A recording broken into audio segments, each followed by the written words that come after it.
Here are 10 things that I wish I knew sooner about money that I have learned in the past 10 years. To know these things would have saved me time, it would have saved me effort, and I would probably be a bit richer by now. So maybe they can help you. So let's dive in. Number one is that income and net worth are two different things. When I grew up, people would say, oh, he or she earns a lot of money. And that would be an indicator for them being rich, or at least wealthy. But since income is only what you earn and net worth is what you own, a high income doesn't necessarily make you rich, if you spend it all. That is why people who seemed rich during the time they earned can still start talking about money problems when they retire. Maybe they even have to keep working because they put nothing on the side. And the other way around, a low income doesn't keep you from becoming rich. Someone who's disciplined and has developed good money habits can become rich even with a low income. And an interesting example is the story of the 8 million janitor. I first read this in Morgan Housel's book, The Psychology of Money, and it is about a hardworking and frugal janitor who invested his money over decades. And then when he died, surprisingly for everyone he knew, it came out that he had an $8 million net worth. Number two is better small amounts than nothing. For a long time, I thought that I have to earn real income in order to invest. But the truth is, all it takes these days is $1. Now, I could have easily taken the money from birthday or from Christmas gifts and invest them, but I didn't. Instead, it took me a few years longer to start. But actually, the earlier the better, because time invested in the market beats amount invested in the market almost all the time. So you know what they say, the best time to start was 10 years ago, the second best time is now. Number three is liking a video that you find helpful.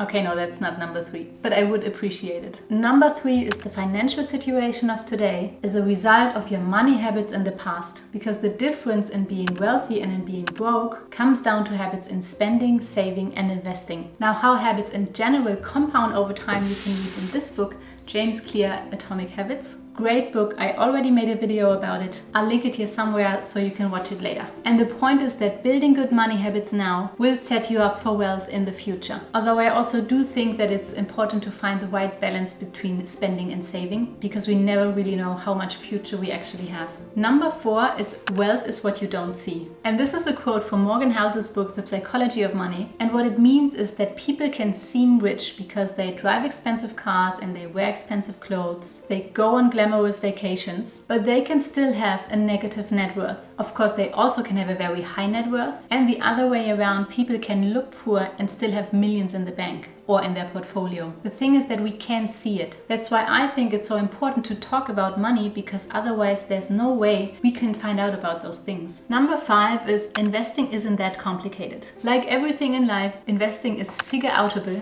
It only takes a little bit of research. You need to know a few basics, but then the return can be tremendous. Number six, I think the biggest hurdle to wealth is a bad money mindset. I think it's also the most underestimated factor in personal finance and in building wealth. Because if you don't like money, you will not allow yourself to keep it. And not liking money comes in lots of different shapes and sizes. It's also not one-dimensional. It's not the old fella sitting in a chair in his one pair of everything. I hate money. I hate capitalists. It's many different emotions, our self-worth, our relationships, different identities within ourselves all affect our relationship to money. And some of these can run in parallel. For example, someone can enjoy a very expensive bottle of wine and still grumble over rich people stealing money from poor people. By the way, I'm starting a newsletter soon about all things money, especially on thoughts like this about the money mindset. If you're interested, you can subscribe to it. I'll link it down in the video description. Number seven is money actually makes happy. One of the sentences I probably heard most in my life is that money can't buy happiness. And that is not true. There's even been several studies on this that show a correlation between income and happiness. And this didn't come as a surprise to me, and here's why. Maybe you're familiar with the rocks, pebbles, and sand story. It's that you have a jar that represents your life, and then you can fill that jar with rocks. Those represent the most important things in your life. After that, you can fill it further with pebbles, which are also important things in your life.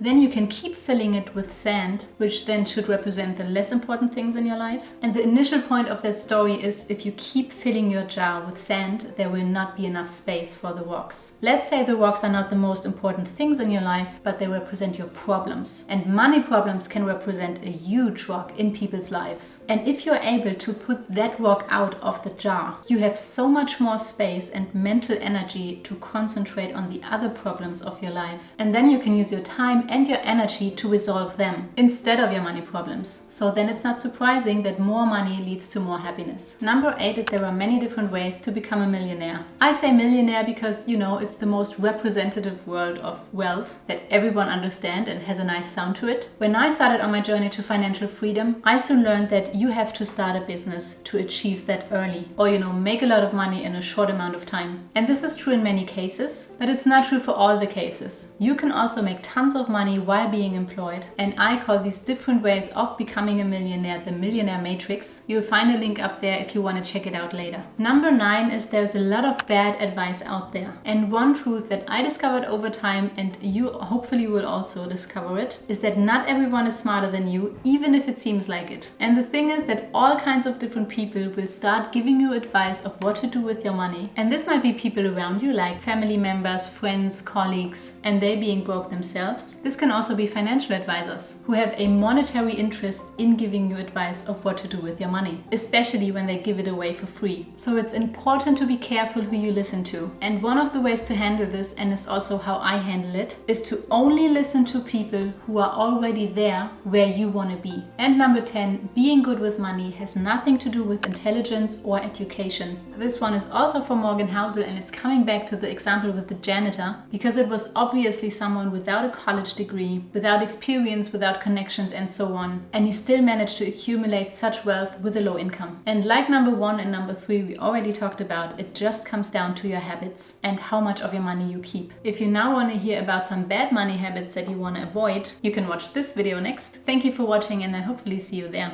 Bye bye.